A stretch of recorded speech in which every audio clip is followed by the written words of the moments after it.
একটি ছোট গ্রামে দুইজন চাষি থাকত, একজন গরিব চাষি, নাম রমেশ, আর অন্যজন ধনী চাষি, নাম মনোহর।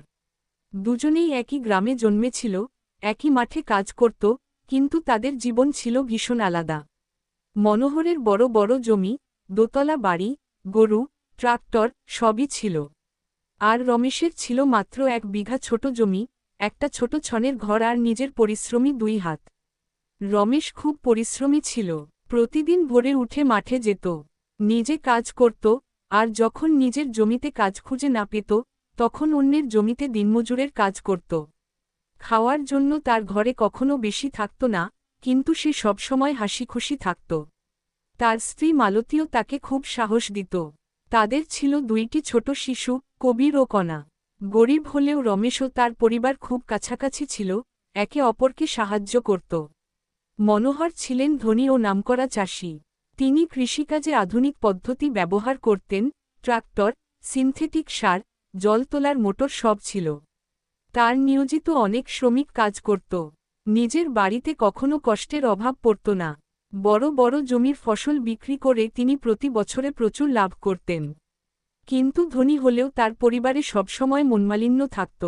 তার ছেলে মেয়ে পড়াশোনায় মন দিত না, আর স্ত্রীও ঘরের কাজে কখনো সন্তুষ্ট ছিলেন না। এক বছর বর্ষায় গ্রামের খালে জল বেশি হয়নি, ফলে অনেক জমিতে জল পৌঁছায়নি। মনোহরের বড় জমিতে ফসলের জন্য জল দরকার ছিল। তিনি তাই নিজের টিউবওয়েল বসিয়ে সারা মাঠে জল দিতে লাগলেন। কিন্তু রমেশের কাছে টিউবওয়েল বসানোর মতো টাকা ছিল না। সে নিজের ফসল শুকিয়ে যাওয়া চোখে দেখলেও কিছু করতে পারছিল না। একদিন রমেশ মনোহরের কাছে গিয়ে বলল, দাদা, আপনি কি একটু জল দিতে পারবেন? আমার ধান না হলে বাচ্চাদের খাওয়ানোর উপায় থাকবে না। মনোহর একটু ভেবে বললেন, আমি তো নিজের জমিতে জল দিতে ব্যস্ত। আমার সব ফসল বাঁচানো জরুরি। আমার সময় নেই তোমার কাজে দিতে। রমেশ চুপ করে চলে গেল। মনোহর খারাপ ব্যবহার না করলেও নিজের সুবিধাকেই অগ্রাধিকার দিলেন। রমেশ হাল ছাড়ল না। রাতভর ভেবে অবশেষে পরের দিন খুব সকালে নিজেই ছোট একটা নালা কাটতে শুরু করল, যাতে খাল থেকে তার জমিতে জল ঢুকতে পারে। কাজটা খুব কষ্টকর ছিল, কিন্তু সে থামল না। গ্রামের কয়েকজন মানুষ তাকে দেখে সাহায্য করল। শেষ পর্যন্ত কিছুটা জল সে জমিতে আনতে পারল। ফসল হয়তো খুব বেশি হল না, কিন্তু তার পরিশ্রমে কিছু ধান হলেও হল। ঘরে তা দিয়ে অন্তত কয়েক মাস চলবে। পরের বছর গ্রামে বড় খরা পড়ল। বৃষ্টি হল খুব কম, তাই মাঠগুলোর ফসল প্রায় নষ্ট। কিন্তু মনোহর আগের মতোই তার টিউবওয়েল চালিয়ে ফসল বাঁচাল। তবে বিদ্যুতের খরচ এত বেশি হল যে লাভ অনেক কমে গেল। রমেশের পরিস্থিতি আরও খারাপ হল। তার ফসল একেবারেই হল না। ঘরে চাল ডাল ফুরিয়ে এল। বাচ্চারা কান্না করতে লাগল। তখন রমেশ ভাবল, চাকরি খুঁজতে হবে। গ্রাম থেকে শহরে কাজ খুঁজতে গেল, কিন্তু কাজ পেল না। সে মন খারাপ করে বাড়ি ফিরল। একদিন মনোহর নিজের হিসাব করে দেখলেন যে এত খরচ ও এত চাপের পরেও তিনি আগের মতো লাভ পাচ্ছেন না। তার শ্রমিকরাও বেতন চাইছে। তিনি ভাবলেন, সম্পদ যত বেশি, দায়িত্ব তত বেশি। তিনি লক্ষ্য করলেন যে রমেশের পরিবার সবকিছু কম থাকলেও সবসময় একে অপরকে আগলে রাখছে, তাদের মুখে হাসি আছে। কিন্তু নিজের ঘরে ঝগড়া বিবাদী বেশি। এতে তার মন একটু নরম হল। এক রাতে হঠাৎ মনোহরের বড় গোডাউনে আগুন লেগে গেল। অনেক ফসল ও যন্ত্রপাতি নষ্ট হয়ে গেল।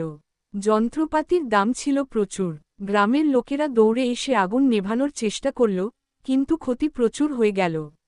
রমেশ খবর পেয়ে ছুটে এল। নিজের জীবনের ঝুঁকি নিয়ে সে গোডাউনের ভেতর ঢুকে কিছু বস্তা বের করে আনল। অন্যরা ভয় পেলেও রমেশ ভয় পেল না। মনোহর অবাক হয়ে দেখলেন, যে মানুষটিকে তিনি আগের বছর সাহায্য করেননি, আজ সে নিজের সবকিছু ভুলে তাকে সাহায্য করছে। পরদিন মনোহর রমেশকে ডেকে বললেন, তুমি আমাকে সাহায্য করলে, অথচ আমি তোমার কষ্টের সময় সাহায্য করতে পারিনি। তুমি সত্যিই বড় মনের মানুষ। রমেশ শান্ত গলায় বলল, আপনি আমার বড় দাদা। গ্রামের মানুষ তো একে অপরের পাশে থাকবে। মনোহরের চোখে জল এসে গেল। সেই দিন থেকে তিনি রমেশকে ভিন্ন চোখে দেখতে শুরু করলেন। কিছুদিন পর মনোহর রমেশকে ডাকলেন এবং বললেন, রমেশ, আমি চাই তুমি আমার সাথে আধুনিক কৃষিকাজ শেখো। তুমি পরিশ্রম করতে জানো, আর আমি তোমার পাশে থাকব। তিনি রমেশকে কিছু জমি বর্গা দিলেন এবং পানি ব্যবস্থার অংশীদার করলেন। রমেশও নতুনভাবে কৃষিকাজ শিখে নিজের ফসল ভালো করল। তাদের দুই পরিবারের মধ্যে সম্পর্ক তৈরি হল। মনোহরের পরিবারেও ধীরে ধীরে শান্তি ফিরল, কারণ তিনি আর আগের মতো অহংকারী ছিলেন না। অন্যদিকে রমেশ আর শুধু গরিব চাষি রইল না, সে হয়ে উঠল গ্রামের উদাহরণ, কারণ তার পরিশ্রম, সততা এবং দয়ালু মন সবচেয়ে বড় সম্পদ ছিল।